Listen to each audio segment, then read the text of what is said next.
Okay, welcome to our first panel debate of IVRPA 2019. This is going to be hosted by Michael Kolczewski. Over to you, Michael. Thank you.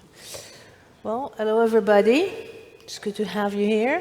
So we have lots of things to speak about the future of VR. I would like each one of you to introduce themselves so we get to know you together. Let's start. So my name is Joshua Crook. I'm from Atreyu Games. I make video games, and yeah, that's basically what I do. And I'm just starting to make games in virtual reality. My name is Thomas Pape. I'm from Denmark. I'm a sound designer, and I work both with classic cinema content and VR and 360 material. I'm Alexander Jenny, an absolute beginner in that field. Everybody that knows, yeah. Probably you know me. I'm Jeffrey Martin. My background is in photography and camera hardware product development. I'm Alex Rule. We're working? Is it on? Yeah. I'm Alex Rule. You just heard a lot from me, but if you weren't here, I'm a 360 filmmaker, producer, and curator. I'm Ignacio Ferrando from Abaco Digital from Spain. I'm a director of photography specialized in 360. All right. So the first question I have, what's the next big thing in VR? Start with you, Jeffrey. Why do you want to start with me? I think the headset, as we know it, is not really working. I'm sorry to be a wet blanket. And the next big thing will be whatever supplants that, for VR specifically. For 360 imaging, I see that as something that's quite separate from VR, and that has a different path and a different future. So it's like the support of VR that should be changed, the next level. Yes, it's growing, but very slowly for various reasons, not as quickly as anyone thought. All right. And Alex, what do you think? Oh yeah, it's such a loaded question, isn't it? I think we'll see a lot more kind of personalized content, so branch narrative, specifically in the fiction world. I think we'll see more kind of like the pop-up cinemas. I think that's in the kind of near-term future. I think we'll just see more people engaging with stories. Again, I think like Rachel kind of hit on it really quite well in her talk earlier about the fact that I think stories are going to be what kind of drives the industry forward. So I think the future will absolutely see bigger IPs, maybe original IPs being kind of like made in this space, and I think that's what's going to kind of catalyst. So it's more the ideas of VR. So we have hardware, ideas. What do you think? So I agree that I think that interaction is going to be a big part of the future of this, but I also think that there's a big opportunity for incorporating physical space and for having physical environments that you can explore in virtual reality in a way that hasn't really been done before. Okay, so it's like exploring new possibilities of interaction. What do you think? I think we'll probably see a lot more of big arcades and public space, because right now what I'm seeing is also that the hardware is the biggest limitation. There's a lot of talented people who have a lot of good stories to tell, but we're held back by the hardware. And I don't think the hardware is at a state right now where you can actually go and buy it as a consumer. So what I'm hoping that we'll see is that more arcades and cinemas is going to install next level tech that we then can deliver stories to, and that will eventually down the road drive the consumer to have their own product. But I think right now what a lot of people also have been saying is that what we're seeing is a public beta test. The hardware is not ready for mass consumption, but right now it's out there and people are testing it and it's brilliant. But we need to break that gap where people are more it becomes a natural experience for them to go in and consume content. Because right now, if I go and put a headset on an 80-year-old person, they don't know how to be in that space and they shy away from it. And I think if we can make it a natural environment for people to go in and out of, then we can start having experiences. It's also the support, the support of VR. Okay, Ignacio, what do you think? Well, in my opinion, we are really focused on if people is using headset or not. But the question is if we don't think too much about that, but in my case, we developed for VR on tablets or iPhones or whatever, and we proved that because one of the last projects we did for Nat Geo has 22 million visits on Facebook, and I don't think it's on headset. It's just tablet and iPhone. So it's not worth just to focus on headset. Yeah. Okay. So you say we have solutions, but maybe we don't really see them. They're not visible enough. Yeah, I mean, it will be great if everybody has a headset. But when you go in, I don't know, in the metro, for example, everybody's looking the phone. Nobody's watching a headset on the metro or on the street. So it's a distribution path in not 3D or not headset content. Okay. Another? I really think that now we start to have the tools that are needed to be able to produce good content, and it's like in the old Méliès days of the cinema, really at the beginning.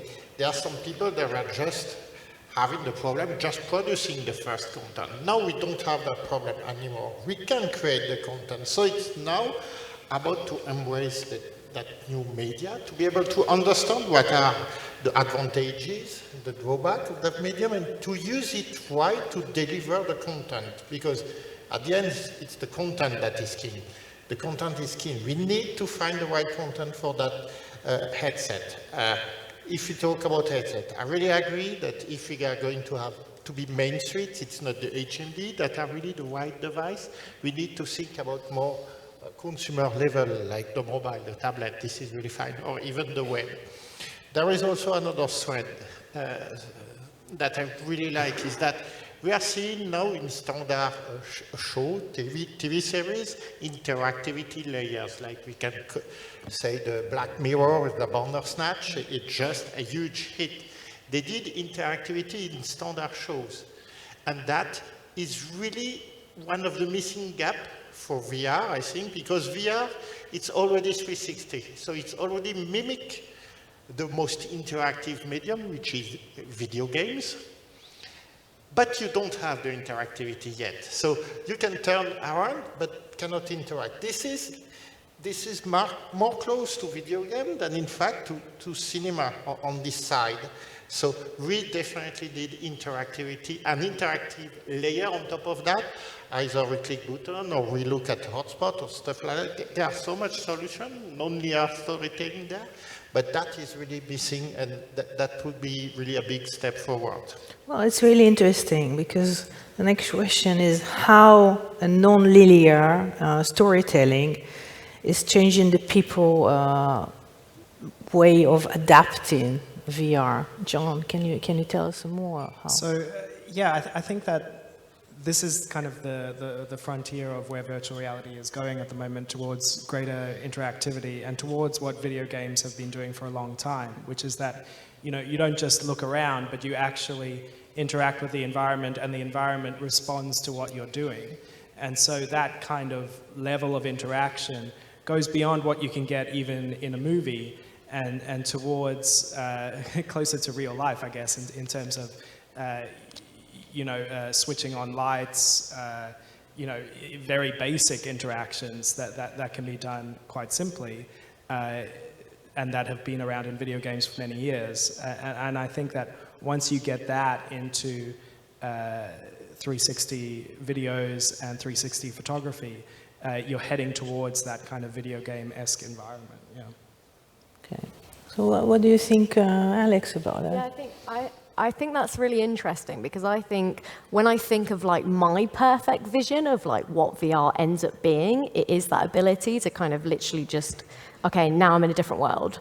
And I think that what that will mean for like storytelling will be this kind of weird blend of video game and cinema. It will be kind of borrowing the story. I don't know. I guess I don't really play video games, but I know that there's amazing storytelling going on in video games, and they're becoming more kind of cinematic.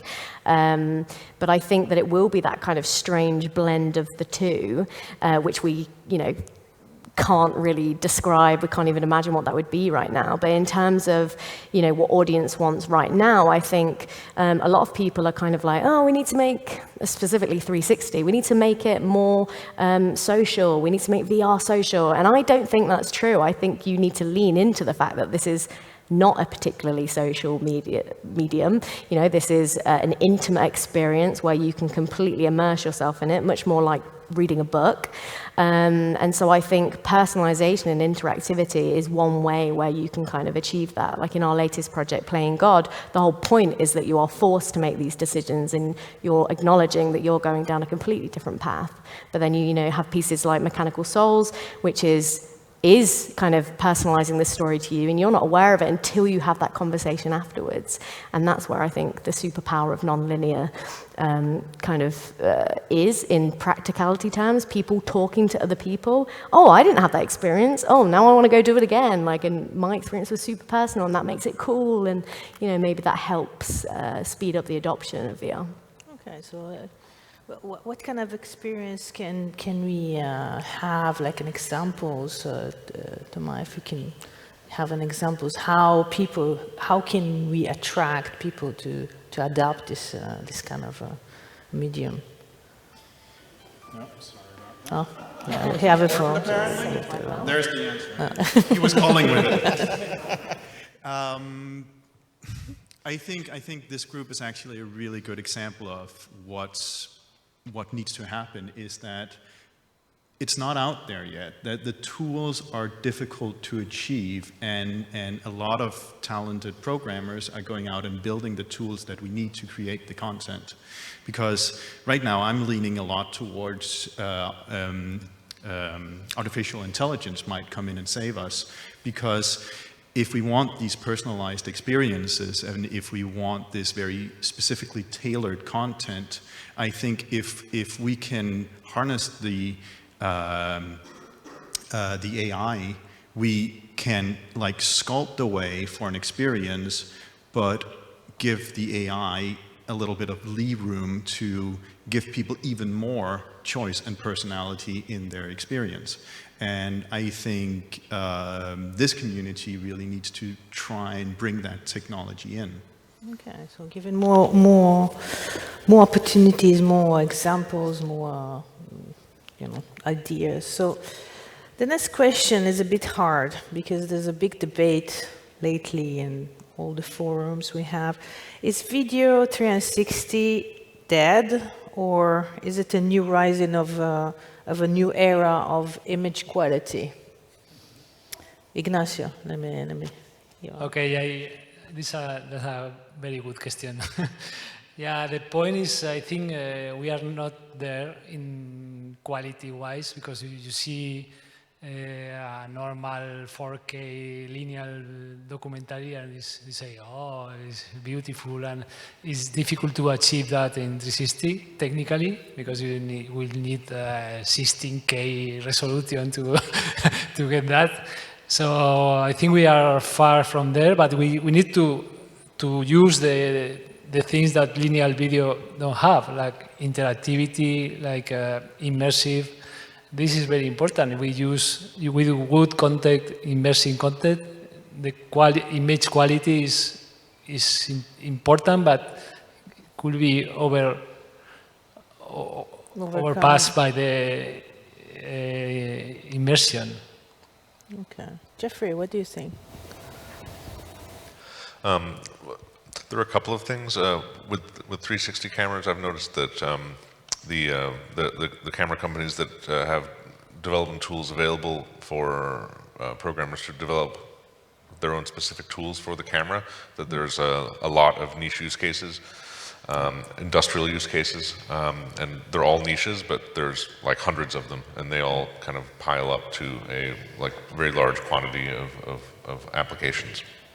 The other thing that I love the idea of is using 360 imaging as a tool for creating normal linear video, where the cinematographer's job goes to the editing room. So you capture everything and you frame the shot later. And I think the technology is more or less ready now for that kind of stuff to become more common. More common, or more image quality, or more common? I mean, we have 8K cameras now, so you can make a full HD section of that looks normal. Okay. Alexander, what? Really, I'm really happy that now we don't have anymore all these crappy small 360 cameras that you just extract an image out of that and you see it was a cell phone photo from 10 years ago. So that's great from the industry, because now the consumer that haven't been in contact with VR is only in contact with good content and not bad, crappy content. I could say the same for the cardboard. We like the cardboard because it gets some awareness, but honestly, those lenses, the mobile, everything, the experience is bad, so it's good for awareness, but bad. Is VR that quality? That shit, you know? I'm good that now that is over, so we can base the whole communication on good quality content, and it's going to raise. Mainly for one reason. Now the people start to understand what this content is good for and a bit bad for. You cannot use 360 content for everything. It doesn't work everywhere. So understanding how to use it right, this is where the quality is really wise. And no, I don't believe 360 video is dead at all. It's just starting to be used cleverly. Yeah, so it's actually when we're talking here, I'm like have the feeling that we have so many tools, different tools, that we are over maybe exposed in one era very fast to different kind of examples of how to use it. So the education, maybe we need to educate which tool is deserved where. So going back to distributions of VR films, you talk about a little bit, Alex, about the cinema industry. Is it taking VR seriously? Do we have enough support platform available for all this, for the public to see actually what we do? I loved, I recently, well, I say recently, probably about 6 months ago, I met with a business advisor who was this kind of like 80-year-old veteran business guy who had never even heard of virtual reality, wasn't particularly tech-focused or anything.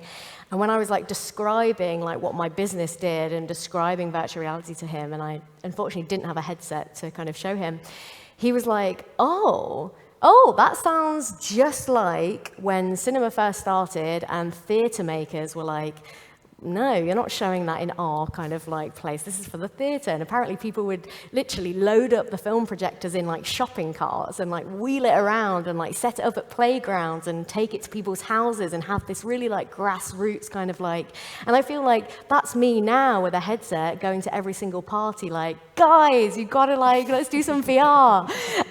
Which, by the way, now that I've got the Quest and Beat Saber, is just like, that's a party killer, that is. But yeah, I think, you know, in terms of like, I feel like it's cliche to say we're at the dawn of cinema, because I know everyone says that with 360 and cinematic VR, but genuinely, I feel like that's where we are with this grassroots. The big kind of institutions are starting to take it seriously. Just the fact that the BFI are like kind of funding that, and they're now funding actual content, like that's kind of an insight that they're kind of they know that it's something. They're just kind of, they have to be careful because it's public money.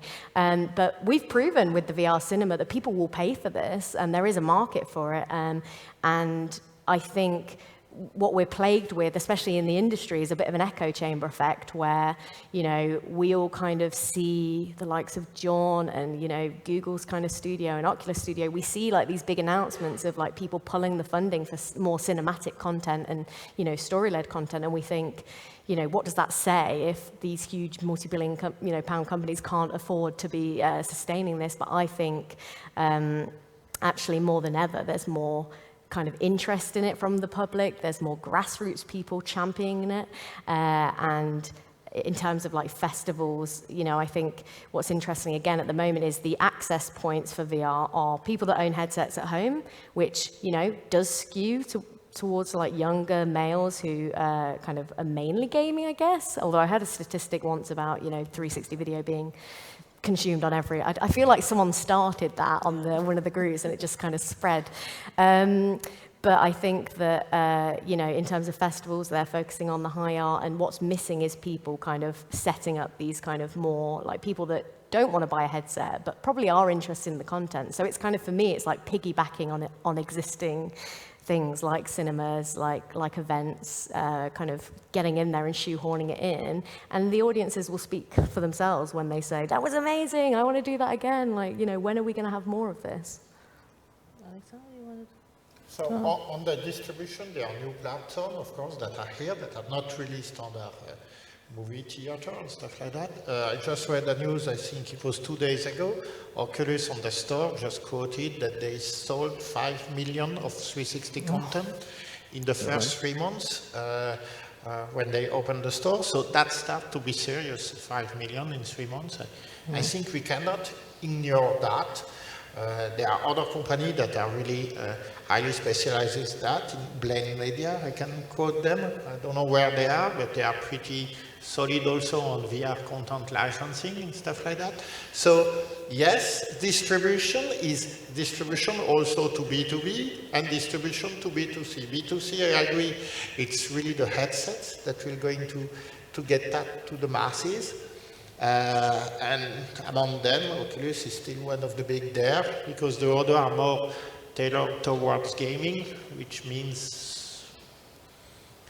you know what to choose. If you had to put your own content, I would put that on Oculus first, to see at least. So we have platforms. I just want to say something about the platforms, because I love that there's much more content and there's all these pop-up cinemas happening.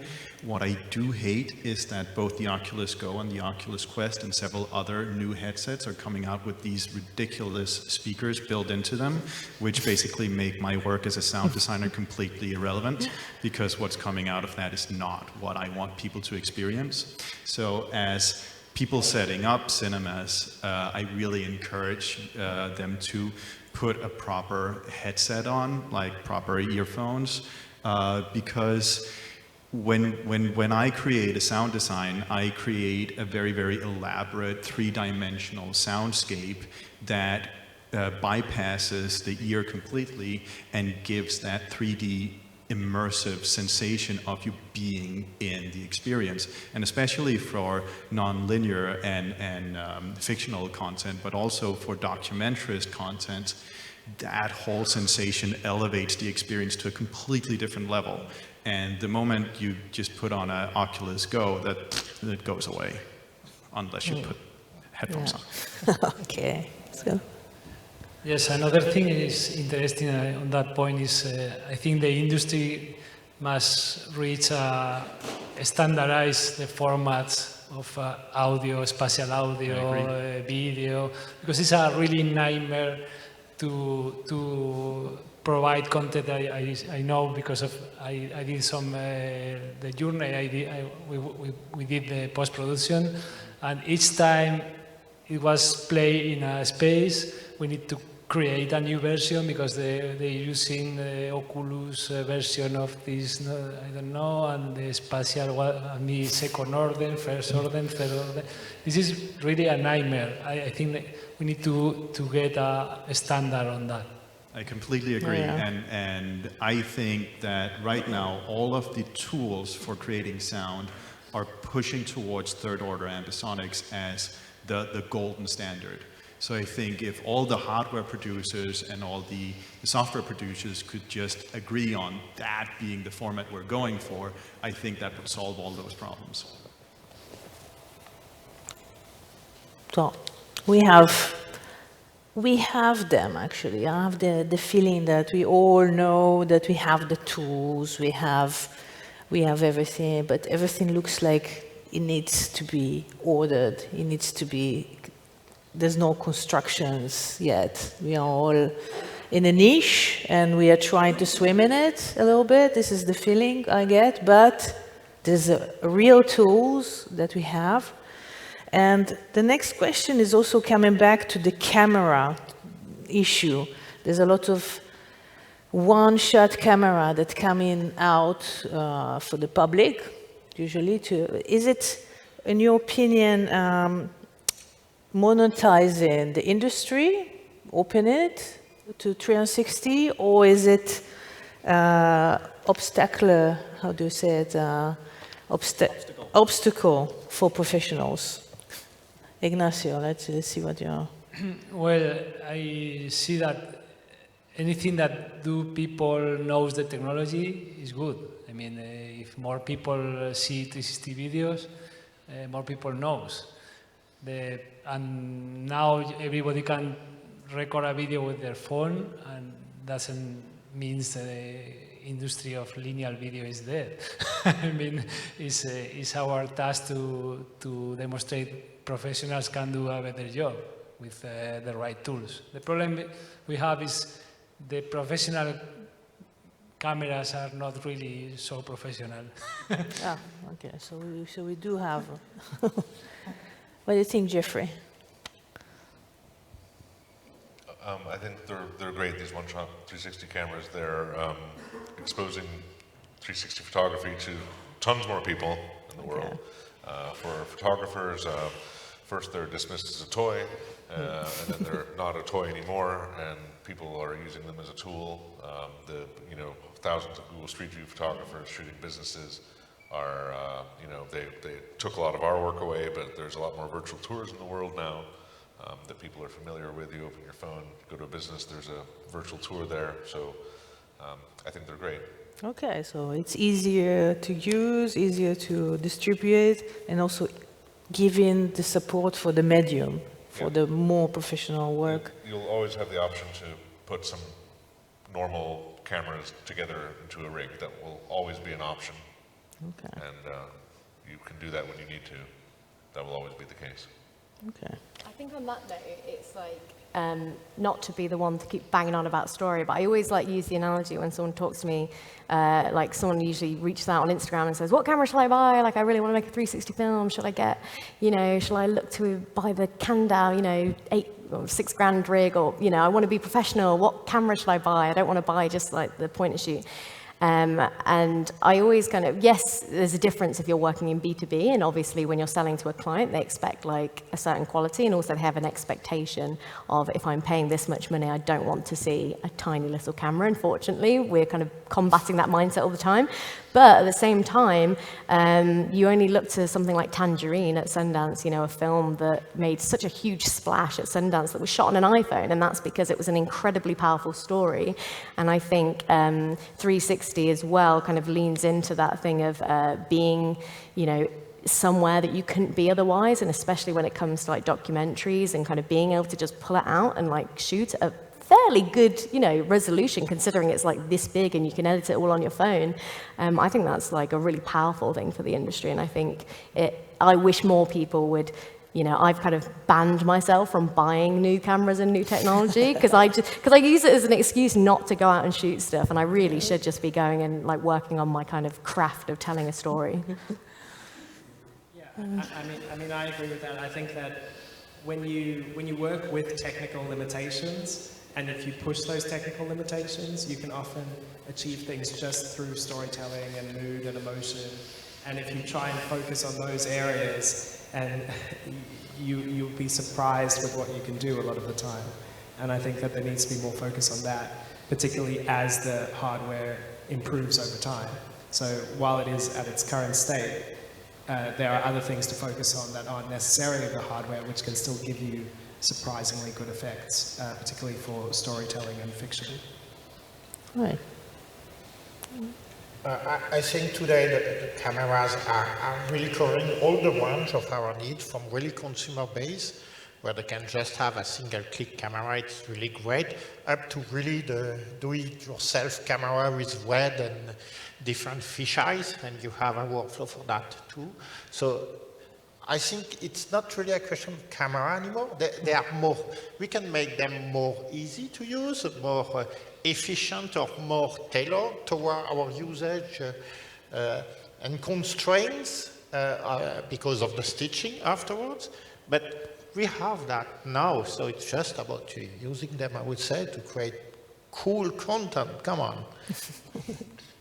I'll just fly out in here as the odd sound guy and say I really love that there's cheap microphones coming out as well, because that actually gives us a lot more content to work with. And I mean, in the 70s, when these Ambisonics microphones were invented, they were extremely cheap and very, very niche market. And these past few years, we've seen a ton of manufacturers coming out with affordable products. And recently we saw Zoom coming out with this pocket recorder that anyone can buy and put it on their little point and shoot camera and actually have full 3D sound on their little consumer, whatever home video that they're doing.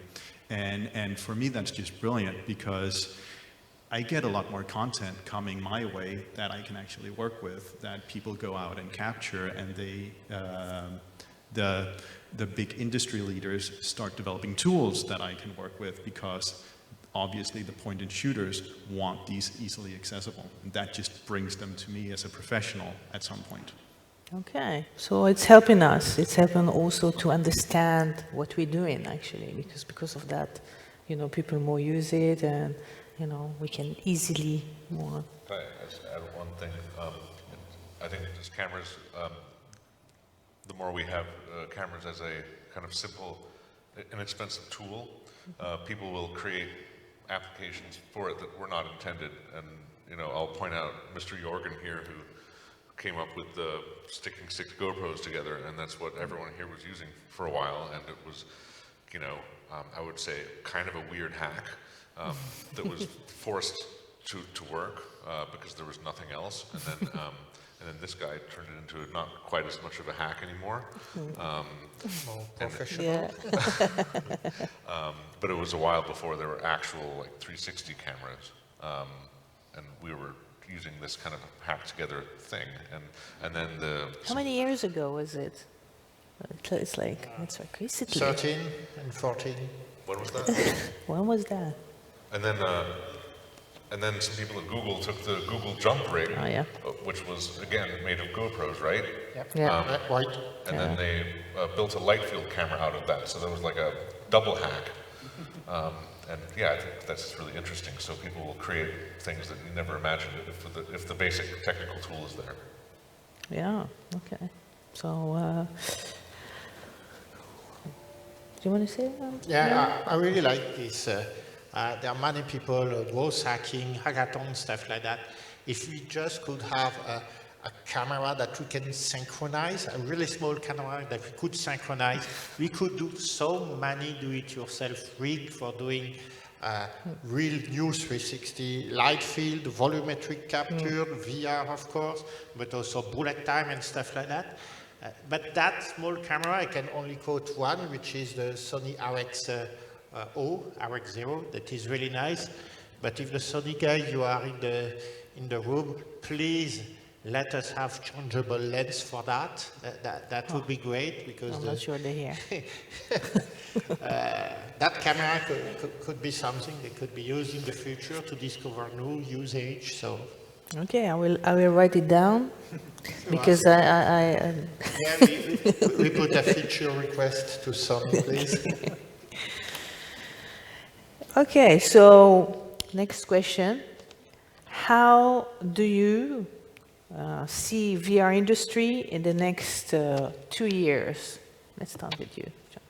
So, you know, this kind of goes back to our discussion about interactivity. I think one of the things you'll see with the videos is kind of branching endings and multiple different ways of going through the experience yourself and a more personal or individual experience. I think in video games, you're just starting to see a lot of video games coming out in virtual reality that are really game changers in how they work.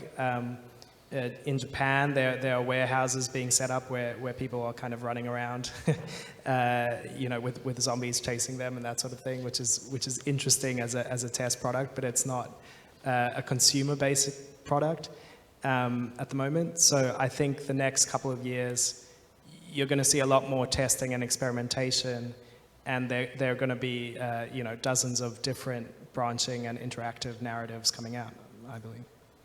All right. I think over the next 2 years, we'll probably see stereo going away from 360 content and it only being three-dimensional ambisonics. I see a lot of sound designers trying to grasp it and trying to work with it. That's a big statement here. You should be careful. 2 years, everything will be ambisonics. Take it from me. Are you sure? I'm completely sure. Okay. Otherwise, I'll have a lot of work. Everyone's just coming to me like, make our sound. Oh. Right. In 2 years, we will have probably one platform that will be the platform everybody goes to be able to watch really cool shit. I have the dream that at some point Netflix will try and experiment and make a VR series. This is something I forecast. I have no clue about if they are trying to do that, but knowing that they are doing tests about interactivity on standard shows, I think that would be a good step forward for them. I think they could take that. So I hope Netflix would have a VR series, so that would be great. Netflix, come on, please. We are ready now. They have the audience. They have the platform to deliver that. We can watch it through a mobile phone, just turning around in a clever way, or through HMD. It's not a problem. So they should try. We could help them. So entering TV, actually. Entering TV, entering really TV. mass market in this way. And I think this is where everything will really start again. You know, you have this Gartner curve that has been presented in several papers. Now we are really a bit down, but it's starting to be more professional and used in the right way. And that is what I see in the future. In 2 years from now, I hope we can all say, hey, that has been this series that really started everything again. Okay, but we're talking about the video or film 360. We don't talk about gaming or interactive platform. It's like more. Again, I don't really, people think about cinema because there were really this location and that format, and you have to deliver something that was, that has to go to that wall, that has this size. But in fact, if you remove the fact that there were locations where this is broadcasted, and this is exactly what happens currently with the revolution of Netflix, but also other platforms that are doing format of movies and series and shows that are not 2 hours, they are not 52 minutes, but for example 10 minutes, because the conception is now done by people during their time to go to work, in the train, in the bus, or in their car. Why the format cannot be also different? A 2D video, it could be something else. Okay, so think about that. We have opportunity now to not stay into format that has been dictated by a room. This is really how you need to think about it. Okay, another dimension for TV. Yep. We'll call it like that. Aspect ratio. I think in 2 years there'll be some kid who was 12 years old when the DK1 came out, and he or she will create something that we could not imagine, and it will be like finally the reason to get a VR device. And maybe that'll happen in 2 years. Maybe it won't. It's, we should find the kid or the girl. Yeah. I think, 2 years. I think the optimist in me wants to believe that by then, I don't think the big original kind of like IP that kind of sells VR to the masses will have come out yet, because, you know, if you look at, you know, the big Disney Pixar movies that take years to be developed, and I'm sure we within this industry would have heard if something of that scale had been commissioned yet, but my hope is that in 2 years' time, something of, you know, that scale, hundreds of millions of dollars will be poured into some kind of IP that will become the, you know, the thing, that the House of Cards of Netflix, the Toy Story of Pixar, something that kind of will entice a lot of people on a mass scale to go and experience it if they haven't. I think in 2 years' time we'll have a lot more grassroots kind of events going on. I think there'll be a lot more kind of like at least pop-ups every month maybe at kind of independent places. I think we'll see a massive split between home VR and what you want to experience at home with your own VR headset versus going out and actually experiencing it with friends. I think that will kind of split into the kind of content that people are creating, but my hope is that there is a bigger marketplace and we're all around to take all of the glory for it. Okay. It's good. So I totally agree with Alexander about Netflix. It could be really great for the industry, Netflix or other platforms. But for me, as director of photography, my hope is in 2 years the tools we use will be more professional. Because the problem we have now is, and is related with the last question, is as the industry is not there, like there is not big production with big budget, there is not good tools. In the cinema industry, you can use a $300,000 camera and it's not a problem, but in our industry, you use a $10,000 is already a problem. So it's like I don't know in English, in Spanish is un pescado que se muerde la cola. A fish that swim after his tail. It's like a circle. So it's a problem without solution, but I think it will be more easy and more professional. All right. So we have lots of different opinions that I think it's kind of making everybody talking about the same actually, but we all have different perspectives from what we're doing each other. So I'm actually optimistic. I'm going out from this panel optimistic, and we have more time, or okay, 5 minutes. It's a lot. No. 2 minutes. We just lost 3.